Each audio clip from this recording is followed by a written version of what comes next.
Hi guys, I am now in Norway. In fact, I'm in Trondheim in Norway, which is a little bit of the way up. I think it's several hundred kilometers up from the bottom and up from Oslo, where I'll be in a few days' time. This is somewhere I haven't been before, so I came here a couple of days ago, and it was really nice flying in because you fly over all these mountains that have still got snow on them. Yes, even in summer. And then of course it is a really, really nice day today. So the watch is saying 20 degrees at the moment. It is actually t-shirt weather, which is quite nice. And to be honest, this is kind of what I was hoping for coming to Europe in summer for so long. You know, just these days where it's just awesome weather outside. If I pan around a little bit here, you can kind of see that this is just a nice kind of river with a nice little Norwegian setting. And there's lots of people out, as you can probably hear, riding bikes fast and running, which is really nice. So this is precisely what I was hoping for. I got a little bit of that last week as well, or throughout this week. So I'm actually recording this on Thursday afternoon. And before that, I was in the Netherlands. And before that, I was in Belgium. So last week when I did this, I was in Leuven. That was a great trip. I had done a couple of days in Portugal, a couple of days in Leuven in Belgium. Went out Friday night and had some very, very epic Belgian beer, actually. So that was really good, and then I headed over to the Netherlands. So I took the train up to Rotterdam, and I did Monday and Tuesday with a company called Betabit, doing some training, and they shared everything that we were doing quite openly. Some companies like to keep it private, they've got their own reasons, but Betabit wanted to let everyone know what we were doing because, you know, I guess they sort of like to stand up there and go, hey, we're taking the security thing seriously. So that was really cool, and in fact, what these guys did, it was weird at first, but it was really awesome. I turned up there, this is in the hotel I was staying at, turned up to run my workshop, and there's like 40 people with Hack Yourself First black hoodies on. And I was like, wow, I have never seen that before. They were taking this very, very seriously. But they were awesome, that was a heap of fun. So I now have a Hack Yourself First black hoodie, which is nice. And if you've been following me on the social media, you might have seen a few tweets to that effect too. So it was pretty cool seeing those guys get right into it. So that was really good. I ran that for 2 days, and that was, 40 people in a workshop is about the most I normally do because it can get a little bit hard to sort of spend time with people one-on-one. But this was a very enthusiastic group, a lot of interaction between each other as well, which was really good. So that whole thing ran particularly smoothly. And then on Wednesday, which is yesterday, I'm actually doing this on Thursday afternoon. Wednesday, I jumped on a plane from the Netherlands where the weather had turned really, really foul too, by the way. So I went from there, landed here, which is obviously quite a nice little spot. So I have been with another company here today, again being Thursday. I would normally do this on a Friday morning, but I was walking home going, wow, this is really nice, like this is the spot, this is the place to do it. And it's all, all of these workshops, it's just interesting to see the same sort of light bulbs come on, where people are going, so that's how the SQL injection thing works, or the cross-site scripting. And to sort of leave and people having all experienced this firsthand and know what it is that they're protecting their systems against, it's enormously valuable. But I was thinking, just as I wrapped up today, I sort of get to the end and I leave a bit of time to chat about general things. And one of the guys said, look, is SQL injection still a thing, right? Like, we've got ORMs and we've got stored procedures and all this sort of stuff. Like, surely this doesn't still happen. It's like, well, there's a lot of, that's a very puffy dog. There's a lot of really bad, egregiously bad stuff that still goes on.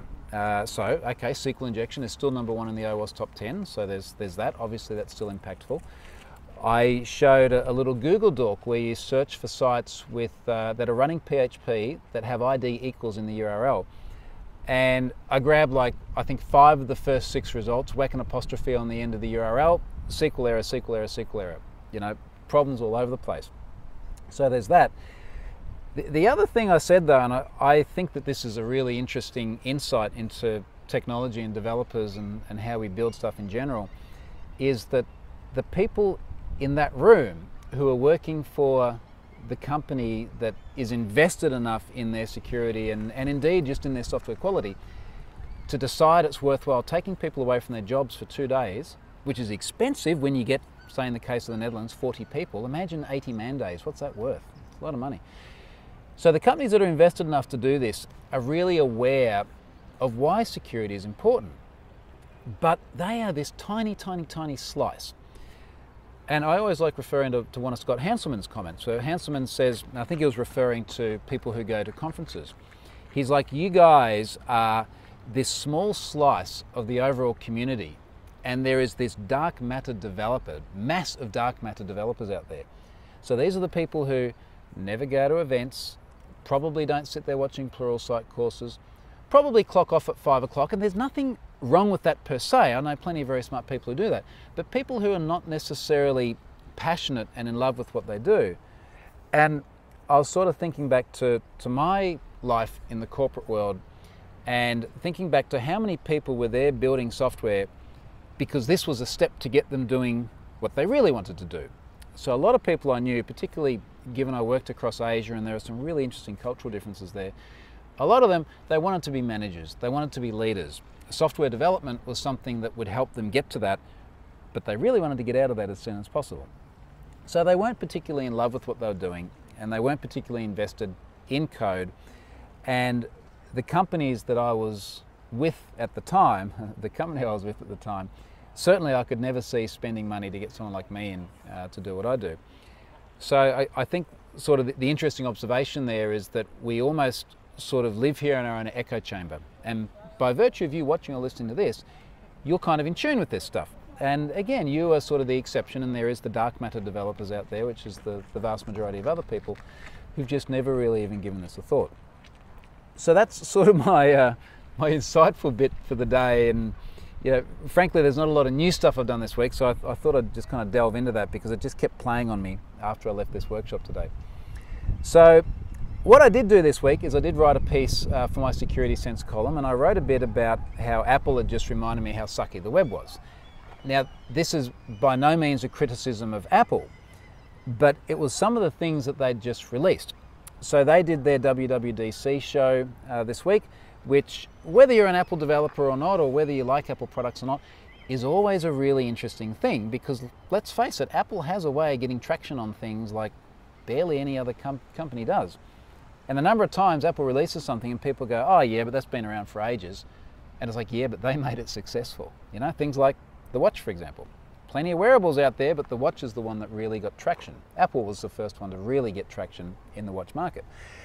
And it'll be the same with things like some of their VR stuff. So they showed how you can use an iPad and you can kind of wave it around, point at the table, and people are going, well, yeah, that's what HoloLens does.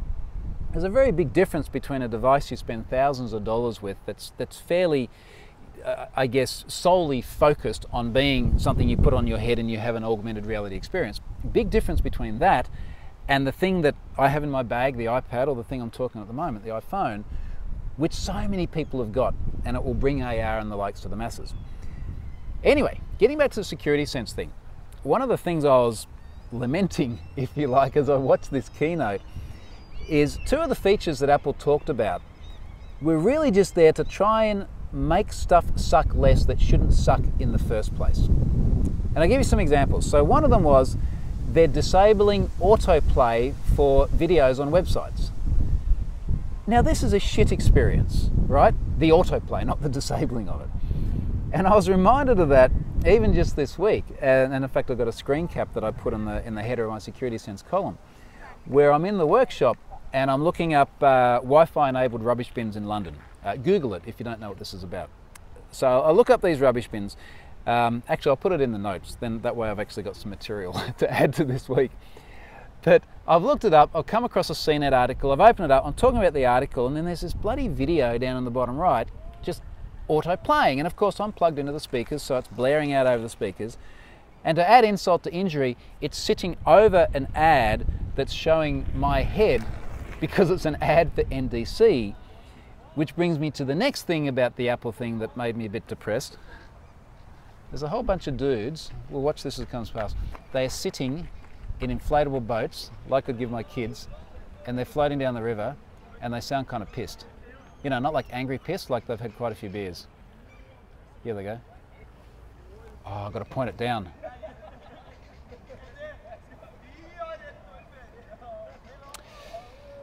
Okay, so, Norway.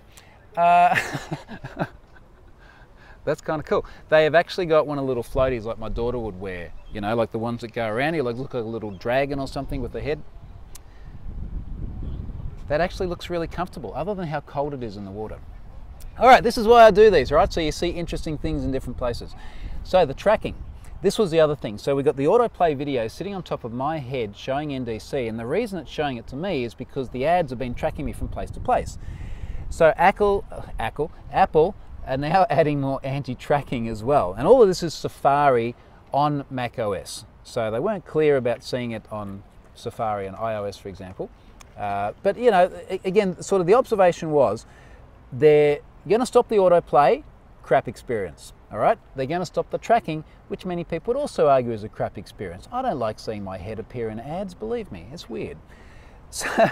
So they're turning off these things, and as I was watching it, you know, we're here in this keynote and they're doing some really awesome stuff with VR. I think the HomePod stuff, which is going to be almost like a combination of Amazon Echo and Sonos combined, looks really cool. And I love that they're investing money to do this, but it just kind of bugged me that they've also got to invest money to stop people doing crap things. And the likes of CNET are to blame for this. You know, I mean, in what world do you put a video that autoplays on a page and think that's a good idea? Maybe the world is that there is actually a marketing ROI on it and it makes sense and they get some money back, but it's a crap experience and it makes the web sucky. And I was just a little bit irked by the fact that someone like Apple doing some really interesting, innovative stuff has got to spend cycles trying to stop the crappy stuff from happening. And it shouldn't be that way, it should be easier. Now the other thing I said in that blog post as well, or in that Security Sense column, is that I ended up in a little bit of a Twitter debate. I know this happens. I hope it's not windy enough to blow my camera away either. So in a bit of a Twitter debate where I'd referenced a blog post that I wrote some time ago that I will link to as well, which was about how ad blockers are part of the problem. And it all came back to when I implemented sponsorship on my blog. So I wanted to get rid of the ads. I wanted to get rid of the tracking, which bugs people. I wanted to get rid of loading someone else's arbitrary code into an iframe where they can do just about anything, including, as has happened to me in the past, redirecting visitors to my website to, say, the Apple Store to download Clash of Clans. Bad user experience. And of course, loading all the random crap which chews up bandwidth and connections and everything. Got rid of that, put in the sponsorship, one line of text, no tracking, nothing like that, no weird crap to load, everything within my control, everybody happy. Except that ad blockers were blocking that. And the argument I got into was around uBlock, and I think the argument there was it's not uBlock, it's people using cosmetic filtering, which uses EasyList, which blocks it. Don't really care, because the point is that there's all these people that have downloaded uBlock, and then they say, hey, uBlock is blocking your sponsorship banner. And you can go through Twitter and find plenty of references of people saying that.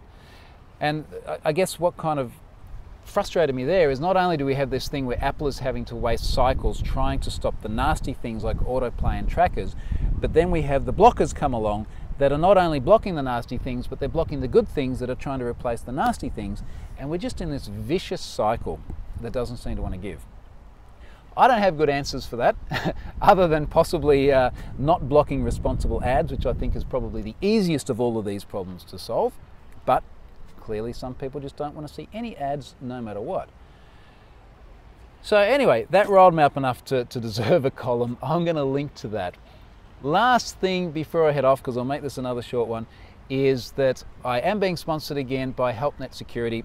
They were there last week as well, and they write a bunch of really, really good stories about InfoSec, stories that often come across my timeline, regardless of my appreciation for what they're doing for this blog. So show them some love and go and have a look at that link up in the top of my sponsorship bar, assuming you've not got an ad blocker that hides it. So that's it for today. Next week I will be in Oslo. In fact, tomorrow night, Friday night, which might be tonight by the time you read it, is a user group that I'm doing here in Norway. That is listed on the side of my blog. In fact, it's a user group in Trondheim, obviously. I'll be off to Oslo on Saturday. I'll be at the NDC conference all week next week. I'll be doing a massive user group with a few hundred people and a couple of other security folks on Monday. I'll be at the event all week, and I'll also be doing PubCon on Friday night. Make cyber great again. It's going to be a really good fun talk. It will not be recorded, I guarantee you that much. So thank you very much for watching. I'll pump out another one of these from Oslo next week. See you guys.